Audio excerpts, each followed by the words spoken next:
السلام علیکم ورحمۃ اللہ وبرکاتہ۔ الحمد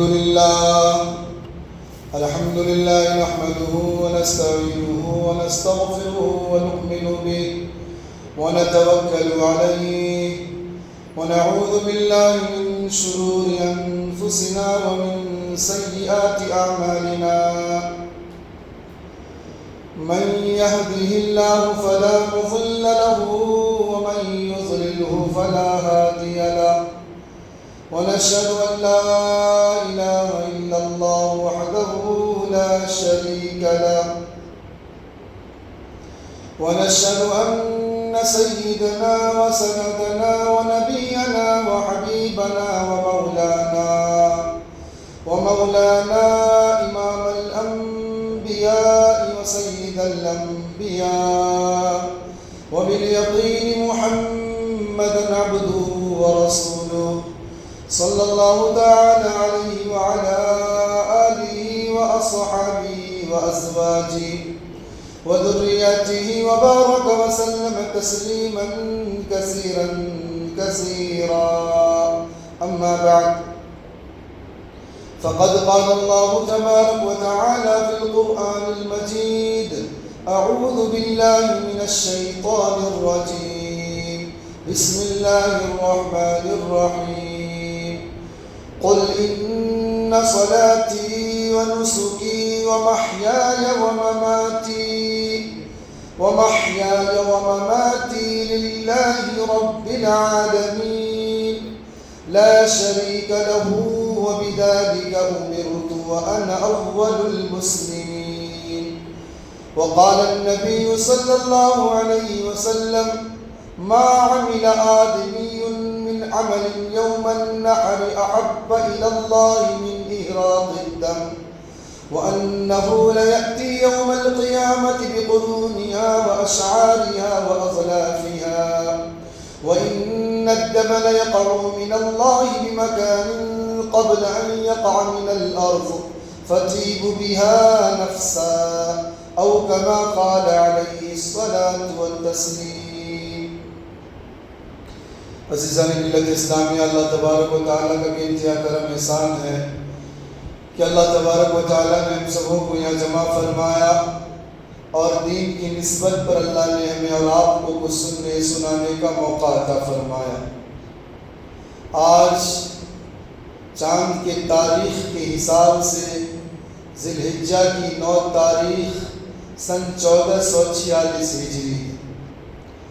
آج کا جو دن ہے بڑا مبارک اور متبرک دن ہے، جس کو ہم اور آپ یوم عرفہ کہتے ہیں۔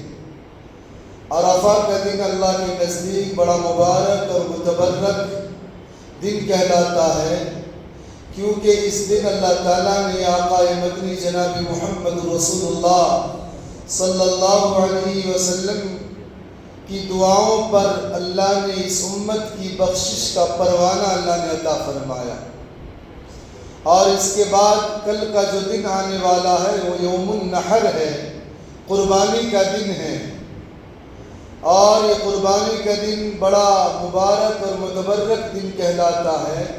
اس لیے آج کی جمعے میں جو عنوان ہے قربانی کی تاریخ اور اس کے فضائل،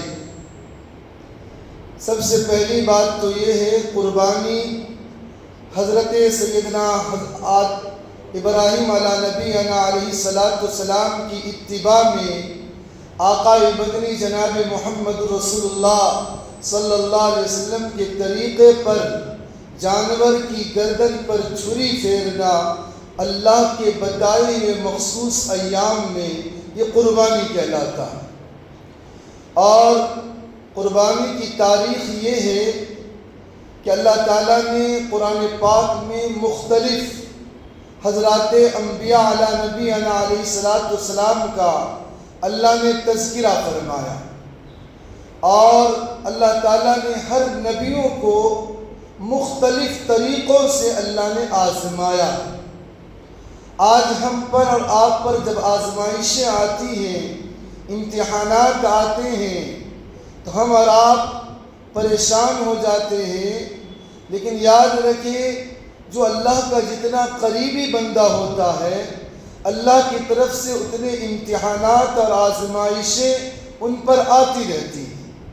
جیسے کہ تاریخ ہمیں بتاتی ہے کہ اللہ کے نزدیک دھرتی پر سب سے مبارک اور متبرک ہستیاں حضرات انبیاء علی نبینا علیہ السلام ہیں۔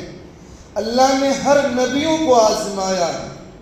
اب غور کریں، حضرت زکریا علیہ السلام کی گردن پر چھری چلا دی گئی، حضرت یحییٰ علیہ السلام کے گردن کو دھر سے الگ کر دیا گیا، حضرت عیسیٰ علیہ نبینا علیہ السلام کے قتل کے در پہ لوگ ہو گئے، یہاں تک کہ چاہ رہے تھے کہ ان کو سولی دے دیں۔ یہ الگ بات ہے کہ اللہ نے ان کو زندہ آسمان پر اٹھا لیا۔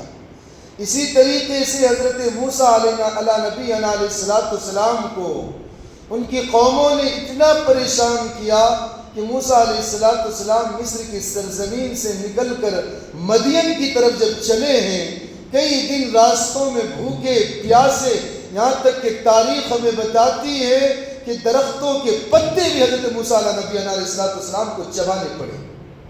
اسی طریقے سے مختلف جتنے بھی نبی آئے، نوح علیہ السلام کو دعوت و تبلیغ کے نتیجے میں کتنا ستایا گیا، اتنا مارتی قوم کے گر کر بے ہوش ہو جاتے، لوگ سمجھتے کہ یہ مر چکے ہیں، چھوڑ دیتے۔ پھر حضرت جبرائیل علیہ السلام آتے، پروں سے ان کو اٹھاتے، بیدار ہوتے، پھر تازہ دم ہو کر اللہ کی توحید کا ڈنکا بجاتے۔ اس طرح مختلف انبیاؤں کو اللہ نے آزمایا ہے۔ انہی میں سے ایک جلیل القدر پیغمبر ہیں حضرت سیدنا ابراہیم علیہ نبینا علیہ السلام۔ اللہ نے ان کو بھی مختلف طریقوں سے آزمایا، مختلف امتحانات لیے۔ ہر امتحان میں جب پاس ہوتے گئے تو اللہ نے سیدنا حضرت ابراہیم خلیل اللہ کو خلیل کا لقب دیا۔ عربی میں خلیل کہتے ہیں جگری دوست کو۔ اللہ نے حضرت ابراہیم علیہ نبی علیہ السلام کو جگری دوست قرار دیا۔ اور کتنا جگری دوست کہ اللہ تعالیٰ نے سیدنا ابراہیم علیہ نبی علیہ السلام جب بیت اللہ شریف کی تعمیر کر دیے تو اللہ کی بارگاہ بھی دعا مانگے، ربنا وبعث فیہم رسولا منہم یتلو علیہم آیاتک ویعلمہم الکتاب والحکمت ویزکیہم، کہ اے ہمارے پروردگار کہ ان میں ہماری نسل میں سے ایک نبی کو بھیج جو کتاب اللہ کی تعلیم دے اور حکمت اور دانائی کی باتیں بتلائے اور لوگوں کی دلوں کی تزکیہ گندگیوں کو دور کرے۔ تو اللہ تعالیٰ نے حضرت ابراہیم علیہ نبی علیہ السلام کی نسل سے ہمارے رب کے آقا جناب محمد رسول اللہ صلی اللہ علیہ وسلم کی اللہ نے بعثت فرمائی۔ اب غور کریں کہ حضرت ابراہیم علیہ السلام کے دو بیٹے ہیں، حضرت اسماعیل علیہ نبی علیہ السلام، اور ایک بیٹے کا نام ہے حضرت اسحاق علیہ السلام۔ اسحاق علیہ السلام کے بیٹے ہیں حضرت یعقوب علیہ السلام، یعقوب علیہ السلام کے بیٹے ہیں حضرت یوسف علیہ السلام۔ یہ سیدنا حضرت یعقوب علیہ السلام جو ابراہیم علیہ السلام کے پوتے، انہی کا نام اسرائیل تھا، انہی کا لقب اسرائیل تھا۔ اسرائیل یہ عبرانی زبان کا لفظ ہے جس کے معنی عبداللہ، اللہ کا بندہ۔ اور اللہ تعالیٰ نے حضرت یا اسحاق علیہ السلام کی نسل سے قوم بنی اسرائیل میں اللہ نے سینکڑوں انبیاءوں کو اللہ نے دنیا میں مبعوث فرمایا۔ ایک ایک وقت میں 300 نبی دھرتی پر موجود ہوا کرتے تھے، اور سینکڑوں انبیاء حضرت اسحاق علیہ السلام کی نسل سے آئے۔ لیکن اللہ تعالیٰ نے حضرت اسماعیل علیہ السلام کی نسل سے فقط ایک نبی آقا مدنی جناب محمد رسول اللہ صلی اللہ علیہ وسلم کی اللہ نے بعثت فرمائی۔ علماء نے باتیں لکھی ہیں کہ جس طرح اللہ اپنے توحید میں وحدانیت میں تنہا ہے، ہمارے رب کے آقا جناب محمد رسول اللہ صلی اللہ علیہ وسلم رسالت میں تنہا، کیونکہ قوم بنی اسماعیل میں سے صرف ایک نبی آقا مدنی جناب محمد رسول اللہ صلی اللہ علیہ وسلم کی بعثت ہوئی، اور حضرت اسحاق علیہ السلام کی نسل سے قوم بنی اسرائیل میں سینکڑوں انبیاء دنیا کے اندر آئے۔ یہی وجہ ہے کہ آقا مدنی صلی اللہ علیہ وسلم نے فرمایا میں اپنے ابا حضرت ابراہیم علیہ السلام کی دعا کا ثمرہ ہوں۔ تو حضرت ابراہیم علیہ نبی علیہ السلام کی ولادت باسعادت عراق کے ایک شہر میں ہوئی، اور اللہ تعالیٰ نے بت پرست کے گھر میں نہیں پیدا کیا، بت کدا کے گھر میں پیدا کیا۔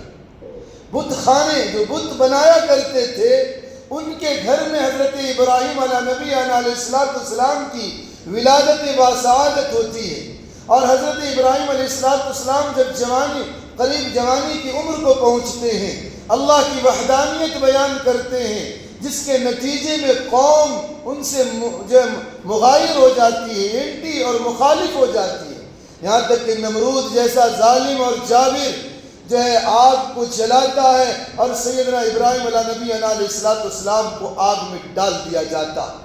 توحید کے ڈنکا بجانے کے نتیجے میں، تبلیغ اور دعوت اور تبلیغ کے نتیجے میں سیدنا ابراہیم علیہ نبی علیہ السلام کو آگ میں ڈال دیا جاتا۔ لیکن تاریخ ہمیں بتاتی ہے دنیا میں آگ جلتی ہے لیکن جلانے کی صلاحیت اور پاور اللہ کے قبضے میں۔ اگر آگ کے اندر جلانے کی صلاحیت ہوتی تو سیدنا ابراہیم علیہ السلام آگ میں ڈالے گئے، آگ جل رہی تھی لیکن اس کے اندر جلانے کی صلاحیت ختم تھی، کیونکہ اللہ نے قرآن میں فرمایا آگ کو مخاطب کر کے یا نار کونی بردا و سلاما علی ابراہیم، اے آگ تو ابراہیم پر سلامتی والا، ٹھنڈی اور سلامتی والا بن جا۔ تو یہ تاریخ ہمیں بتاتی ہے ہر چیز کے پیچھے اللہ کا پاور ہے، اللہ کی طاقت ہے، اللہ کی قوت ہے۔ نہ چاقو کے اندر کاٹنے کی طاقت ہے، نہ سمندر کے اندر ڈبونے کی طاقت ہے، نہ آگ کے اندر جلانے کی صلاحیت ہے۔ ہر چیز کے پیچھے پاور اور طاقت میرے اللہ کا ہے۔ اس لیے میرے بھائیوں اس اللہ کا ہم ہو جائے۔ ابراہیم علیہ السلام نے دعوت دیتے رہے لیکن قوم ان کو جلا وطن کر دی، عراق سے نکال دی۔ عراق سے چلتے ہوئے ملک شام گئے، ملک شام سے فلسطین کی سرزمین پر آباد ہوئے، اور اسی فلسطین کی سرزمین پر سیدنا ابراہیم علیہ نبی علیہ السلام نے دعوت کا مرکز بنایا۔ اللہ نے مختلف صورتوں میں ابراہیم علیہ السلام کا تذکرہ فرمایا ہے، مختصر یہ ہے کہ ابراہیم علیہ نبی علیہ السلام جب فلسطین کی سرزمین پر حضرت سارہ رضی اللہ عنہا سے جب نکاح ہوا اور 1 صدی گزر گئی، کوئی اولاد نہیں ہے، کسی غرض سے ملک شام اور فلسطین سے نکل کر مصر کی طرف جا رہے تھے، تو مصر کا ظالم اور جابر بادشاہ نے ابراہیم علیہ السلام کو روک لیا اور ان کی بیوی حضرت سارہ رضی اللہ عنہا کو گرفتار کر کے بادشاہ کے دربار میں پیش کیا گیا۔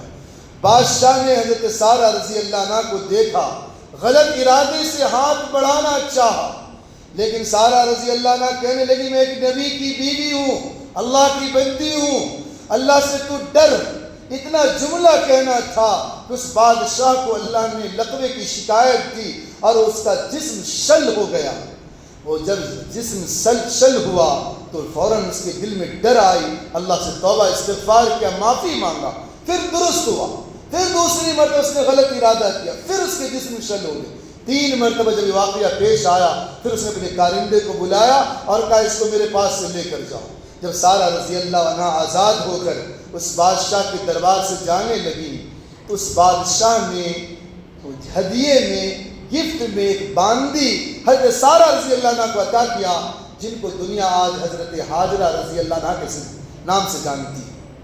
اور حضرت حاجرہ رضی اللہ عنہا سارہ رضی اللہ عنہا ان کو لے کر آئیں اور آزاد کر کے ابراہیم علیہ السلام کو عطا کر دی۔ ابراہیم علیہ السلام نے ان سے بھی نکاح فرمایا، یہاں تک کہ 83 سال کی عمر پہنچ گئی، کوئی اولاد نہیں۔ آج نکاح ہو 2 سال میں اولاد نہ ہو تو مندروں کے چکر، مزاروں کے چکر ہم لگاتے ہیں۔ سیدنا ابراہیم علیہ السلام کی عمر 83 ایئرس، 83 سال، کوئی اولاد نہیں۔ قرآن سورۃ الصافات میں اللہ نے ذکر فرمایا، ابراہیم علیہ السلام دعا مانگتے ہیں، ربی حب لی من الصالحین، اے میرے پروردگار مجھے نیک شائستہ اولاد عطا فرما۔ اللہ نے 83 سال کی عمر میں اللہ نے اولاد عطا فرمائی، اور اللہ نے قرآن میں ذکر فرمایا فَبَشَّرْنَاهُ بِغُلَامٍ حَلِيمٍ، ہم نے ابراہیم علیہ السلام کو جو ہے حلیم الطبع، مزاج لڑکے کی بشارت تھی، اور اللہ تعالیٰ نے ان کے گھر پر اولاد جو ہے ظہور پذیر ہوا۔ حضرت اسماعیل علیہ السلام نام رکھا گیا۔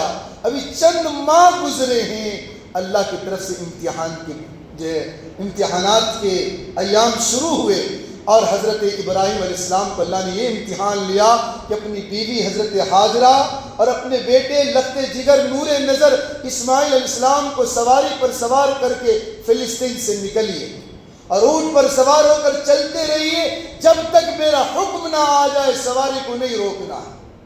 حضرت ابراہیم علیہ السلام بیوی اور بچے کو لے کر چند تھوڑا توشہ ساتھ ہے چل دیے فلسطین کی سرزمین سے۔ آج کا سفر نہیں ایئر کنڈیشن کی طرح، اور جنگلات اور بیابانوں میں سفر کرتے ہوئے یہاں تک کہ ایک ایسے مقام پر پہنچے، قرآن نے جس مقام کا ذکر کرتے ہوئے کہا غیر ذی زرع عند بیتک المحرم، چٹیل میدان جہاں کوئی انسان نہیں بستا تھا، کوئی مکانات نہیں تھے، اس سرزمین کو آج دنیا مکہ کہتی ہے۔ وہاں پر جب ابراہیم علیہ السلام کی سواری پہنچی، اللہ کا حکم آیا بس روک دیجئے، بیوی بچے کو اتار دیجئے، اور کچھ بات بھی نہیں کرنی ہے، واپس ہوئی لوٹی، بات تک نہیں کرنی۔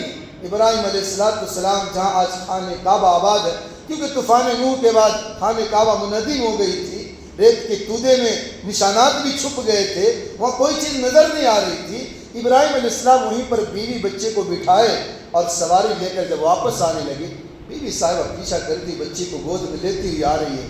پھر کیا بات، آپ ناراض ہو گئے مجھ سے؟ آپ اس میدان میں بیابان میں ہمیں چھوڑ کے جا رہے ہیں، کوئی انسان نہیں بس رہا ہے، میرا لخت جگر نور نظر میرے ساتھ ہے، کبھی بچے بھی تو ترس کھائیے، کیا بات ہے؟ لیکن اللہ کا حکم تھا بات نہیں کرنی۔ جو لوگ عمرے اور حج کے لیے گئے جانتے ہیں، خانہ کعبہ سے لے کر جنت المعلی قبرستان مسجد جن کے بعد وہاں تک بیوی صاحبہ پیچھا کرتی ہوئی آئی، پوچھ رہی ہے بتائیے تو کیا بات ہے، کیا قصور ہے، لیکن حکم تھا بات نہیں کرنی۔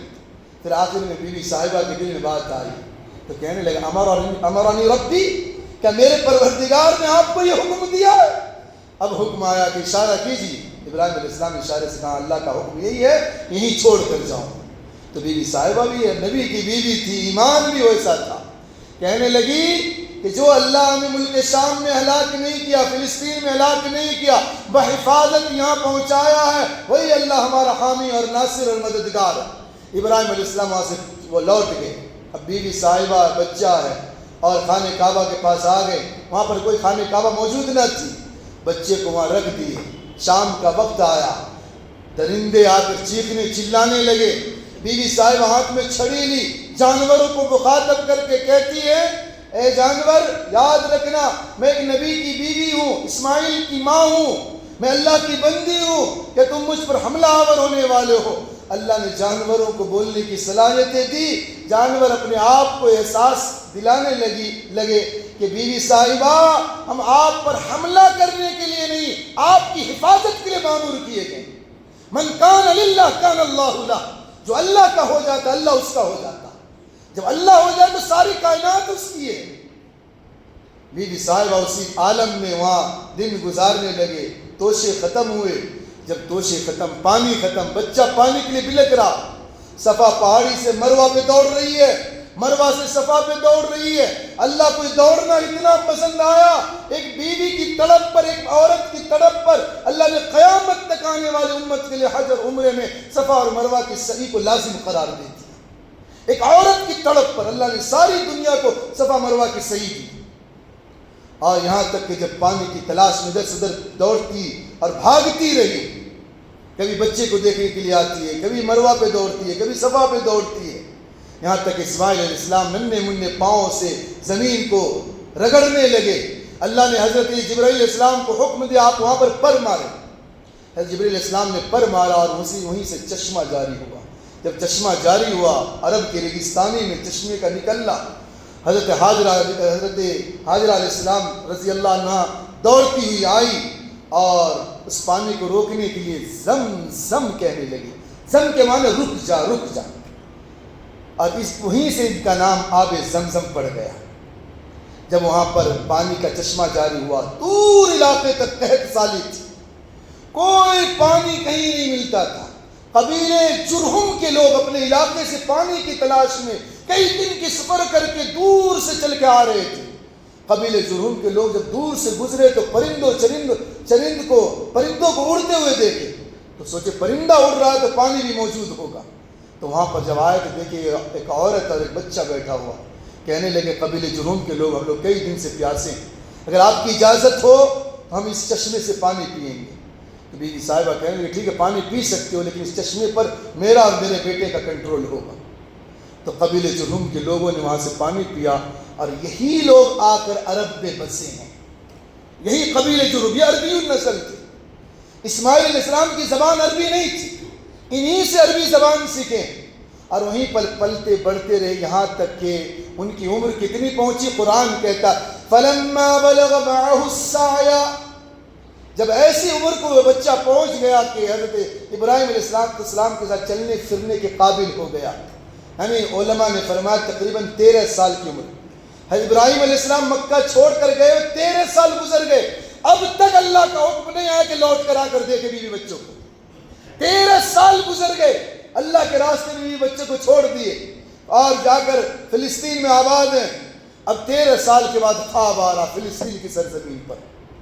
فلما بلغ معه السعي قال يا بني اني ارى في المنام، اللہ نے خواب میں دکھلایا کہ آپ میری راہ میں قربانی دیں۔ حضرت ابراہیم علیہ السلام اٹھے، پہلے دن 2 اونٹ کی قربانی دی، پھر دوسرے دن خواب آیا، پھر دوسرے دن 2 اونٹ کی قربانی دی، پھر تیسرے دن خواب آیا، پھر اونٹ کی قربانی دی، پھر دل میں بات آئی نہیں اللہ تو کچھ اور چاہتا ہے۔ تو اللہ کی طرف سے حکم ہوا کہ بیٹے کی قربانی دے۔ اب 13 سال کے بعد ابراہیم علیہ نبی علیہ السلام فلسطین سے چلتے ہوئے مکے کی دھرتی پہ آتے ہیں، آ کر 13 سال کے بعد بچے سے ملاقات ہو رہی ہے، 13 سال کے بعد بیوی سے ملاقات ہو رہی ہے۔ 13 سال کے بعد ملاقات ہوتے ہی بچے سے کیا کہتے ابراہیم علیہ السلام؟ یا بنی انی ارا فی المنام انی اذبحک فانظر ماذا تری، اے میرے پیارے بیٹے میں نے خواب میں دیکھا کہ میں تجھے ذبح کر رہا ہوں، فانظر ماذا تری، سوچ لے تیری کیا رائے ہے۔ بچہ تھا، وہ بھی تو نبی ہونے والا تھا۔ انہوں نے کہا یا ابت افعل ما تؤمر ستجدنی انشاءاللہ من الصابرین، ابا جان اس میں سوچنے کی کیا بات ہے، اگر اللہ کا حکم ہے تو کر گزریے۔ یہ شائستہ اور فرما بردار اولاد ہونے کی علامت اللہ نے قرآن میں بیان کیا کہ باپ کے ایک حکم اور اشارے پر تیار ہو گئے۔ اور حضرت ابراہیم علیہ السلام اپنے بچے کو لے کر مینا کے وادی میں آئے، شیطان جمرے عقبہ کے پاس، شیطان جو ہے آ کر کہنے لگا کوئی باپ اپنے بچے کو ذبح کرتا؟ حضرت ابراہیم علیہ السلام نے 7 کنکری اس شیطان کو مارے، شیطان وہ زمین میں دس گئے۔ پھر چند فاصلے پہ گئے جمرے وسطیٰ پر، وہاں پر پھر شیطان آیا، پھر بہکانا چاہا، پھر 7 کنکری مارے، پھر تیسرے پر آئے، پھر وہاں پر جمرے اولا پر جو ہے شیطان کو 7 کنکری مارے۔ یہ 3 جمرات کی جو آج حجاج اکرام مینا کے وادی میں کنکری مار رہے ہوں گے، یہ وہی تاریخ ہے کہ جو حضرت ابراہیم علیہ نبی علیہ السلام نے کنکری ماری تھی۔ پھر حضرت ابراہیم علیہ السلام مینا کے وادی میں حضرت اسماعیل علیہ السلام کو لے کر گئے۔ اسماعیل علیہ السلام کہنے ابا جان آپ باپ ہے میں بیٹا ہوں، ہو سکتا ہے باپ کا مامتا کبھی اچھل جائے، آپ اپنی آنکھوں پہ پٹیاں باندھ لیجیے۔ اب قرآن کہتا وَتَلَّهُ لِلْجَبِينِ، پہلو پر لٹا دی، چھری تیز کر لی اور چھری گردن پر چلا دی، خون بھی نکلے، لیکن جب آنکھوں سے پٹیاں ہٹی تو کیا دیکھتے اسماعیل علیہ السلام باہر کھڑے ہیں، ہٹ کر کھڑے ہیں، اور ایک دمبا ذبح ہو گیا۔ کیونکہ جو ہی ذبح کرنے لگے اللہ تعالیٰ نے جبرائیل علیہ السلام کو حکم دیا کہ جنت سے ایک مینڈا لا کر فوراً آنن فانن وہاں پر رکھ دو، اور اسی آنن فانن میں جو مینڈا ذبح ہوا۔ جب جبرائیل علیہ السلام نے منظر دیکھا اور قرآن میں اللہ نے اعلان کیا وَنَادَيْنَاهُ أَن يَا إِبْرَاهِيمُ قَدْ صَدَّقْتَ الرُّؤْيَا إِنَّا كَذَلِكَ نَجْزِي الْمُحْسِنِينَ، کہ ہم نے آواز دی اے ابراہیم تم نے خواب کو سچ کر دکھلایا، ہم اسی طرح احسان کرنے والوں کو بدلہ دیتے۔ جب یہ منظر حضرت جبرائیل علیہ السلام نے دیکھا تو کہا اللہ اکبر اللہ اکبر۔ ابراہیم علیہ السلام نے کہا لا الہ الا اللہ واللہ اکبر اللہ اکبر، اور اسماعیل علیہ السلام نے کہا للہ الحمد۔ یہی تکبیر تشریق ہے جو آج فجر کی نماز سے لے کر منگل کے اثر تک پڑھی جائے۔ تو یہ مختصر سی تاریخ ہے کہ اللہ تعالیٰ نے سیدنا ابراہیم علیہ نبی علیہ السلام کہ اللہ نے جذبے کو دیکھنا چاہا۔ آج بھی اللہ جو جانور کی قربانی ہم سے مانگا ہے، اللہ ہمارے جذبے کو دیکھنا چاہتا ہے۔ قرآن کی زبانی کہ نہ جانور کی کھال نہ جانور کی پوشت اللہ کے پاس کچھ نہیں پہنچتی ہے، اللہ ہمارے تقوی کو دیکھنا چاہتا ہے، میرے بھائیو ہمارے جذبے کو دیکھنا چاہتا ہے۔ تو یہ حضرت ابراہیم علیہ السلام کی اتباع میں جناب محمد رسول اللہ صلی اللہ علیہ وسلم کے طریقے پر اللہ کے مخصوص ایام میں جانور کی گردن پر چھری پھیرنا یہ قربانی کہلاتا ہے جو اللہ کے لیے انسان قربانی دیتا۔ یہ قربانی کا کوئی نیا طریقہ نہیں، بلکہ جتنے بھی انبیاء آئے سب سے پہلے حضرت آدم علیہ السلام کے دو صلبی بیٹے حابیل اور قابیل نے قربانی دی تھی، جس کا تذکرہ اللہ نے سورہ مائدہ میں فرمایا۔ تو یہ قربانی کا سلسلہ چلتا ہوا آیا، اور آج بھی اللہ تعالیٰ ہم سے قربانی کا مطالبہ کرتا، ہمارے اولادوں کی قربانی نہیں بلکہ ہمارے جذبوں کی قربانی۔ آج ہم جانور کی گردن پر چھری پھیرتے ہوئے ہم اب سارے نفس کی قربانی دے دیں، ہم دکان کو چھوڑ کر اللہ کے گھر پہ آنا، اللہ کی ندا پر لبیک کہنا، ساری قربانیوں کو جو بالائے طاق رکھ کر اللہ کے دین کے لیے قدم کو اٹھانا، اس جذبے سے ایثار اور رحم سے انسان اگر قربانی دے گا تو اس کا صلہ اور اجر اللہ عطا فرمائے گا۔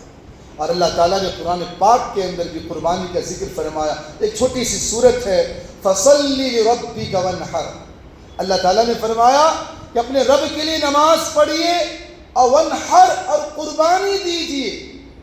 یہاں اللہ تعالیٰ نے امر کا صیغہ استعمال کیا ہے، اور امر جو ہے وجوب واجب ہونے پر دلالت کرتا ہے، اس لیے علماء نے فرمایا کہ قربانی کرنا واجب ہے۔ اگر کسی انسان کوئی پیسے والا ہے، کسی جو نصاب کا مالک ہے، 61,000 روپے کا آج کے دور میں اگر کوئی مالک ہے تو ان کو ایک جانور کی قربانی دینا ان کے لیے ضروری ہے۔ تو اللہ تعالیٰ نے قرآن پاک میں فرمایا ایک مقام پر وَلِكُلِّ أُمَّةٍ جَعَلْنَا مَنْسَكًا لِيَذْكُرُوا اسْمَ اللَّهِ عَلَىٰ مَا رَزَقَهُم مِّن بَهِيمَةِ الْأَنْعَامِ کہ جو تم قربانی دے رہے ہو یہ کوئی نیا طریقہ نہیں ہے، بلکہ اللہ فرما رہا ہے ہر امت کے لیے ہم نے قربانی کا طریقہ مقرر کر رکھا، لِيَذْكُرُوا اسْمَ اللَّهِ عَلَىٰ مَا رَزَقَهُم، تاکہ ان جانوروں پر چوپاؤں پر اللہ کا نام لیا جائے، ان جانوروں پر اللہ کا نام لے کر اس کو ذبح کیا جائے۔ اور ایک مقام پر سورۃ الحج میں اللہ نے فرمایا وَلِكُلِّ أُمَّةٍ جَعَلْنَا مَنْسَكًا نَاسِكُوهُ فَلَا يُنَازِعُنَّكَ فِي الْأَمْرِ، اللہ فرماتا ہے کہ وَلِكُلِّ أُمَّةٍ جَعَلْنَا، ہر امت کے لیے ہم نے ذبح کا طریقہ مقرر کر رکھا، اسی طریقے پر ذبح کیا کرتے تھے۔ اسی طریقے سے اللہ نے قرآن کی ایک آیت ہے پارے 8 کی، اللہ فرماتا کہ انسان جب جانور کی قربانی دیتا ہو تو مقصود کیا ہونا چاہیے، انسان کے دل کا جذبہ کیا ہونا چاہیے۔ آج انسان کہتا ہے میں نے 20,000 کا بکرا لیا، میں نے 30,000 کا بکرا لیا، میں نے 50,000 کا بکرا لیا۔ میرے بھائیو یہ دکھلاوا، یہ ریاکاری اللہ کو پسند نہیں ہے۔ اللہ تو قرآن میں اپنے نبی کی معرفت یہ پیغام دیا قُلْ إِنَّ صَلَاتِي وَنُسُكِي وَمَحْيَايَ وَمَمَاتِي لِلَّهِ رَبِّ الْعَالَمِينَ، نبی جی کہہ دیجئے میری نماز، میری قربانی، میرا جینا، میرا مرنا سب اللہ کے لیے جو تمام عالم کا رب ہے، سب کچھ اللہ کے لیے۔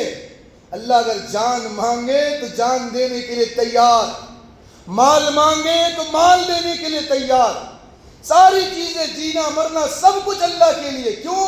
ان اللہ اشترى من المؤمنین انفسهم واموالهم بان لهم الجنہ، اللہ نے ہماری جانوں کو اور مالوں کو جنت کی عوض خرید لی۔ نہ جان ہماری ہے نہ مال ہمارا ہے، یہ اللہ کا عطا کردہ ہے۔ اللہ جب مانگے اس کے لیے تیار رہنا چاہیے۔ تو یاد رکھے اللہ کے لیے قربانی دینا کسی انسان کو دکھانے کے لیے نہیں، جتنا پیسے اتنے ہی میں قربانی دینا۔ کہ دکھلاوے ریاکاری کے لیے انسان بڑا جانور لاتا ہے، دکھلاتا ہے، اللہ کو یہ ادا پسند نہیں ہے میرے بھائی۔ کیوں؟ یاد رکھیں اللہ نے قرآن سورۃ الحج میں فرمایا لن ينال الله لحومها ولا دماؤها ولكن يناله التقوى منكم، کہ جانور کا گوشت اور اس کا خون اللہ کے پاس نہیں پہنچتا۔ جانور کا گوشت اور اس کا خون اللہ کے پاس نہیں پہنچتا۔ کیا چیز پہنچتی ہے؟ کیا چیز پہنچتی ہے اللہ کے پاس؟ آگے اللہ فرما رہا وَلَكِنْ يَنَالُ التَّقْوَى مِنْكُمْ، اللہ کے پاس تمہارا تقویٰ پہنچتا۔ دل کی کیفیت، دل کے اندر کیا ریاکاری تو نہیں ہے، دکھلاوا تو نہیں ہے کہ دوسرے کو دکھلانے کے لیے، دوسرے کو نیچا گرانے کے لیے تو اتنے کا بکرا لایا، اتنے کا جانور لایا، میں اتنا کا جانور لے کر آیا، نہیں، بلکہ اللہ کے نزدیک تقویٰ پہنچے گا۔ جانور کے گوشت نہیں پہنچتے، جانور کی کھالیں نہیں پہنچتی، ان کی کوئی چیز نہیں پہنچتا، اللہ کے پاس تمہارا تقویٰ پہنچتا ہے۔ اس لیے اللہ تعالیٰ دل کی کیفیت کو دیکھنا چاہتا ہے کہ قربانی دینے وقت ہمارا جذبہ کیا ہے اللہ کے لیے، کہ اللہ کے حکم پر ہم قربانی دے رہے نہیں دے رہے۔ یہی تو ہے کہ علماء نے فرمایا کہ کوئی گوشت کھانے کی نیت سے اگر قربانی دے، مقصود صرف گوشت کھانا ہو تو اس کی قربانی ادا نہیں ہوگی۔ اگر 7 حصے ہیں، ایک حصہ دار کی نیت بھی گوشت کھانے کی ہو گئی، 7 کی قربانی نہیں ہوگی۔ مسئلہ ذہن میں رکھے، 7 کی قربانی نہیں ہوگی۔ اس لیے مقصود نیت صرف اللہ کے لیے قربانی دینا، گوشت مقصود نہیں ہے۔ اگر انسان حصے میں حصہ لیتا ہے، خدا نخواستہ 1 کلو گوشت جتنا بتایا اس سے اگر کم آ گیا، کہتا ہمیں نہیں چاہیے، آپ نے اتنے بتایا تھا اتنے حصہ آیا، تو مقصود کیا ہوا؟ گوشت کھانا مقصود ہے۔ اگر گوشت کھانا مقصود ہے تو اللہ کو یہ قربانی پسند نہیں ہے۔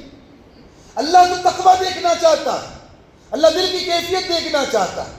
اس لیے میرے بھائیو دل کے جذبے کے ساتھ قربانی دینا چاہیے۔ حدیث پاک کے اندر اما عائشہ رضی اللہ عنہ روایت نقل کرتی ہیں، ان عائشہ رضی اللہ تعالی عنہا انہا قالت قال رسول اللہ صلی اللہ علیہ وسلم ما عمل آدمی من عمل یوم النحر احب الی اللہ من احراق الدم۔ بعض لوگ کنفیوز کرتے ہیں امت کو کہ اس سال قربانی تو ہر سال دیتے ہو، اس سال مت دو، اس سال فلاں رشتہ دار غریب ہے، ان کی شادی ہے، قربانی کا پیسہ جمع کر کے ان کو دے دو، ان کی شادی میں یوز ہو جائے گی۔ میرے بھائیو یاد رکھو، شریعت کے اندر عقل نہیں چلتی ہے، شریعت کے اندر عقل نہیں چلتی، نقل چلتی ہے۔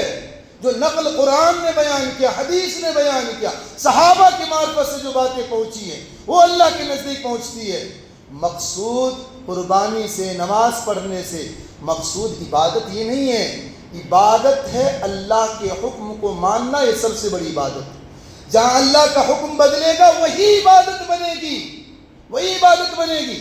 کہ عید الاضحیٰ کے دن اللہ کا حکم ہے کہ قربانی کا جانور ذبح کرو، اگر اس دن کوئی کروڑوں روپے صدقہ کر دے گا اور اگر کوئی 5000 کی قربانی دے دے تو 5000 کی قربانی دینے والے کے برابر 1 کروڑ روپیہ صدقہ کرنے والا کا اجر و ثواب میں نہیں پہنچ سکتا، نہیں پہنچ سکتا۔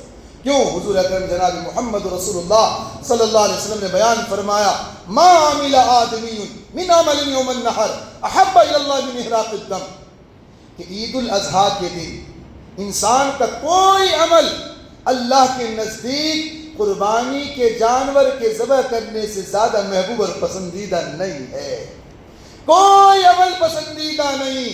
قربانی کے دن سب سے بہترین عمل اللہ کے نزدیک قربانی کا جانور ذبح کرنا، یہ سب سے بڑی عبادت ہے۔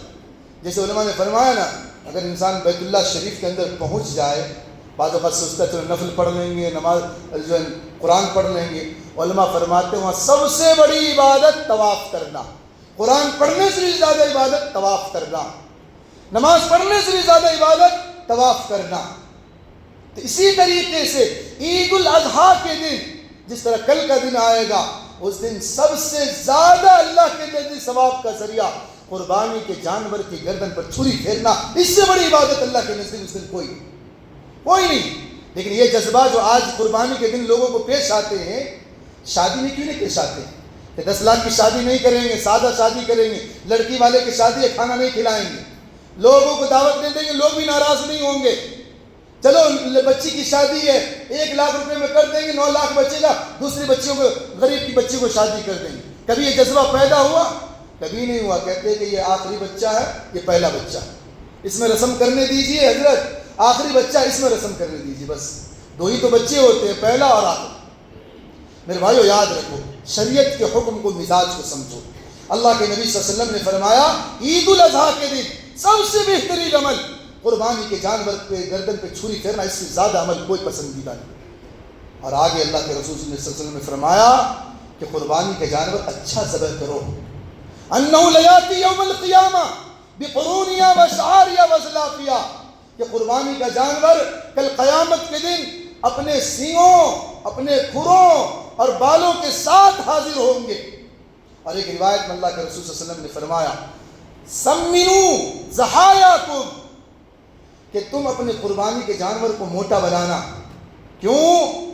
اس لیے کہ علی الصراط متاعکم فإن علی الصراط، کہ پل صراط پر تمہارے لیے سواری بنے گی، پل صراط پر تمہارے لیے سواری بنے گی۔ یہ جانور، جس جانور کے تم آج ذبح کر رہے ہو، آقا مدنی جناب محمد رسول اللہ صلی اللہ علیہ وسلم نے فرمایا سمنوا ضحایاکم، اپنے قربانی کے جانور کو فروا بناؤ، موٹا بناؤ، تاکہ پل صراط پر تمہارے لیے سواری کا کام آ جائے۔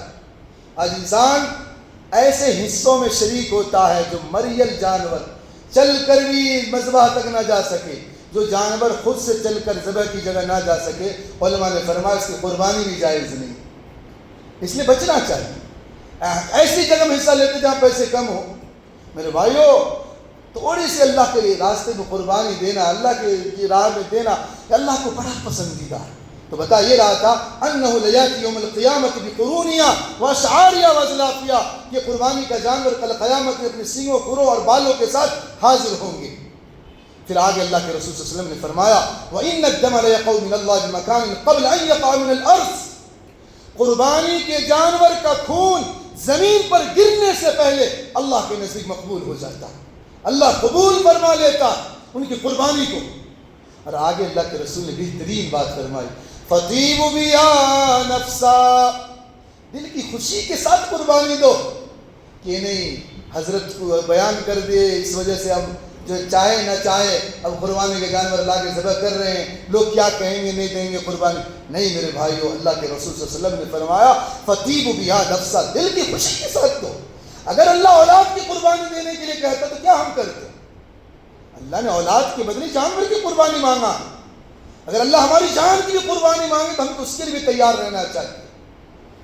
ایک روایت میں اللہ کے رسول صلی اللہ علیہ وسلم نے بیان فرمایا مَن وَجَدَ سَاعَةً وَلَمْ يُضَحِّ فَلَا يَقْرَبَنَّ مُصَلَّانَا، کہ جو شخص قربانی دینے کی صلاحیت رکھتا ہے، مالدار ہے، 61,000 روپے کا مالک ہے، ضرورت سے زائد 61,000 روپے ہے، یا گھر کے اندر ضرورت سے زائد 61,000 کے سامان ہیں، کہ جھومر لگا ہوا ہے 70,000 80,000 کا، ضرورت سے زائد چیز ہے، ایسے شخص پر قربانی واجب ہے۔ اللہ کے رسول صلی اللہ علیہ وسلم نے فرمایا اگر جو شخص قربانی دینے کی صلاحیت رکھے اگر قربانی نہ دے فلا یقربن مصلانا، ہماری عیدگاہ کے قریب نہ آئے۔ کتنی بڑی پھٹکار اللہ کے رسول نے دی کہ انسان قربانی واجب ہے، اس کے باوجود قربانی نہیں دیتا ہے، تو اللہ کے رسول صلی اللہ علیہ وسلم نے فرمایا کہ میری عیدگاہ کے قریب نہیں آنا۔ اب خود دیکھیں آقا مدنی صلی اللہ علیہ وسلم پر کبھی قربانی واجب نہیں ہوا، اتنا مال ہی اکٹھا نہیں ہوتا تھا اللہ کے رسول، اور کبھی اللہ کے رسول پر زکوٰۃ فرض نہیں ہوئی، جو بھی مال آتا لوگوں میں لٹا دیتے، لیکن اس کے باوجود عبداللہ بن عمر رضی اللہ عنہ حدیث کے راوی ہیں، عن عبداللہ بن عمر رضی اللہ تعالی عنہ اقام رسول اللہ صلی اللہ علیہ وسلم بالمدینہ 10 سنین یضحی، اللہ کے رسول صلی اللہ علیہ وسلم مدینے میں 10 سال رہے اور 10 سال جانور کی قربانی دیتے رہے، کبھی قربانی واجب نہیں ہوئی اللہ کے رسول پر، مال نہیں اتنا اکٹھا ہوا، لیکن میرے آقا صلی اللہ علیہ وسلم کو جذبہ قربانی کا کتنا تھا کہ پھر بھی مال کو ادھر سے ادھر سے اکٹھا کر کے اللہ کے رسول صلی اللہ علیہ وسلم نے قربانی دی ہے، یہ اللہ کے رسول صلی اللہ علیہ وسلم کی سنت ہے۔ یہی وجہ ہے کہ حضرت مخفف ابن سلیم رضی اللہ عنہ فرماتے ہیں ان مخفف ابن سلیم رضی اللہ تعالیٰ عنہ کننا وقوفا بعرفہ یوم النحر، کہ یوم النحر کے دن ہم عرفہ کے دن اللہ کے نبی صلی اللہ علیہ وسلم کے پاس بیٹھے ہوئے تھے. اللہ کے رسول صلی اللہ علیہ وسلم نے فرمایا ان لکل اہل بیت فی کل عام اضحیۃ وعتیرۃ. ہر گھر والے پر، جو لوگ کہتے ہیں کہ گھر کے ایک فرد اگر دے دے قربانی سب کی طرف سے ادا ہو جائے گا، یہ نسائی شریف کی غالباً روایت ہے. اللہ کے رسول صلی اللہ علیہ وسلم نے کل کا لفظ فرمایا ان لکل اہل بیت، گھر کے ہر فرد پر ہر سال جانور کی قربانی دینا اور عتیرہ واجب ہے. ہر فرد پر، ایک آدمی دے دیا سب کی طرف سے نہیں. جو نصاب کا مالک ہوگا، 61,000 روپے کا مالک ہوگا، اس قرضوں سے خالی ہوگا. ہر گھر کے ہر فرد پر، بیوی پہ الگ، بچوں پہ، اگر بچہ بالغ ہے اور بچے کے پاس 61,000 کے مال ہے، مثال کے طور پر آئی فون لے رکھا، مسئلہ پوچھتا ہے حضرت قربانی ہم پر واجب ہے، قربانی واجب ہے. آپ نے آئی فون لے رکھا 80,000 کا اور کہہ رہے کہ ہمارے پاس مال نہیں. یہ ضرورت سے زائد چیزیں، ضرورت میں 80,000 کا جو موبائل یوز کرنا داخل نہیں ہے. تو میرے بھائیو، آئی فون رکھ کر اگر مسئلہ پوچھے تو اس سے بڑا جو ہے انسان، گھٹیا انسان کون ہوگا کہ ہم پر قربانی واجب ہے یا نہیں. تو اللہ کے نبی صلی اللہ علیہ وسلم نے فرمایا گھر کے ہر فرد پر ہر سال جو ہے قربانی اور عتیرہ واجب ہے. عتیرہ کیا چیز ہے؟ زمانے جاہلیت میں رجب کے مہینے میں بتوں کے نام پر جانور کی قربانی دی جاتی تھی. جب اسلام آیا تو اللہ کے نام پر رجب کے مہینے میں جانور کی قربانی دی جانے لگی، اس کو عتیرہ کہا جاتا تھا. بعد میں اللہ کے نبی صلی اللہ علیہ وسلم نے ان باتوں کو منسوخ فرما دیا. صرف قربانی عید الاضحیٰ میں قربانی واجب ہے، رجب کے مہینے میں واجب نہیں. تو اللہ کے نبی صلی اللہ علیہ وسلم نے فرمایا گھر کے ہر فرد پر قربانی واجب ہے. اور آخر میں ایک روایت سنا کر بات ختم کرتا ہوں. جابر بن عبداللہ رضی اللہ عنہ کے راوی ہیں، ان جابر بن عبداللہ رضی اللہ تعالیٰ عنہ صلیت مع رسول اللہ صلی اللہ علیہ وسلم عید الاضحیٰ فلما انصرف، کہ میں اللہ کے نبی صلی اللہ علیہ وسلم کے پیچھے عید الاضحیٰ کی نماز پڑھا. فلما انصرف، اللہ کے نبی صلی اللہ علیہ وسلم نے سلام پھیرا. اوتی بکبش، ایک مینڈھا لایا گیا اور اللہ کے نبی صلی اللہ علیہ وسلم نے بسم اللہ اللہ اکبر پڑھ کر اس مینڈے کی گردن پر چھری پھیرے. پھر اللہ کے نبی نے دعا فرمائی اللہم ھذا عنی وعمن لم یضحی من امتی، یا اللہ یہ مینڈا میری طرف سے اور میری اس امت کی طرف سے جو قربانی نہ دے سکے. اب غور کرے، اللہ کے نبی صلی اللہ علیہ وسلم نے ہم جیسی امت کو بھی یاد کیا اپنی قربانی میں. ہمیں بھی چاہیے اگر اللہ نے مال دیا ہے تو آقا مدنی جناب محمد رسول اللہ صلی اللہ علیہ وسلم کے نام سے بھی قربانی دے. یہ نبی سے عشق کا ایک سب سے اعلیٰ درجہ بھی ہے میرے بھائیوں. یہ بھی ایک درجے کا اظہار ہے، عشق کے اظہار ہے کہ حضور علیہ السلام کے نام پر دے. لیکن ضروری یہ ہے کہ جن پر پہلے واجب ہے ان کا نام سے ہونا.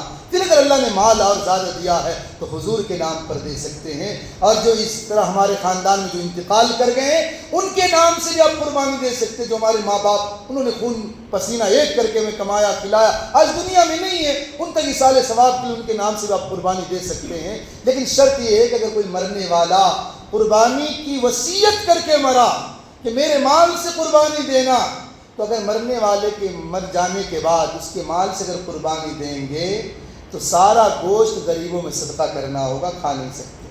لیکن اگر ہم اپنی طرف سے اپنے ماں باپ کے نام سے دے رہے ہیں تو اس کا گوشت یوز کر سکتے ہیں. حضور صلی اللہ علیہ وسلم کے نام سے دے رہے ہیں وہ گوشت ہم یوز کر سکتے ہیں. تو دیکھو میرے بھائیوں، کل عید الاضحیٰ کا دن ہے. ہمیں چاہیے کہ سب سے بہترین عمل اللہ کے نزدیک قربانی ہے. قربانی میں اللہ ہمارے دل کی کیفیت کو دیکھنا چاہتا ہے. تو ہم اس جذبے کے ساتھ اللہ کے راستے میں قربانی دیں، اور جو ہے حالات کو مد نظر رکھتے ہوئے کہ دکھلاوا، ریاکاری، تصویریں لگانا اور بڑے جانور کو خاص طور پر سوشل میڈیا پہ ڈالنا ہرگز یہ زیبا نہیں دیتا ہے. اس لیے ان چیزوں سے بچے. اسلام بھی اس کی اجازت نہیں دیتا. آپ جو خاموشی کے ساتھ جو اللہ کے راستے میں قربانی دے. اللہ کو دکھلاوا پسند نہیں ہے. اللہ سے دعا اللہ ہمیں بھی اور آپ کو ان باتوں پہ عمل کی توفیق عطا فرمائے. جو سنت سے فارغ سنت پر نواف الدعوان الحمد للہ.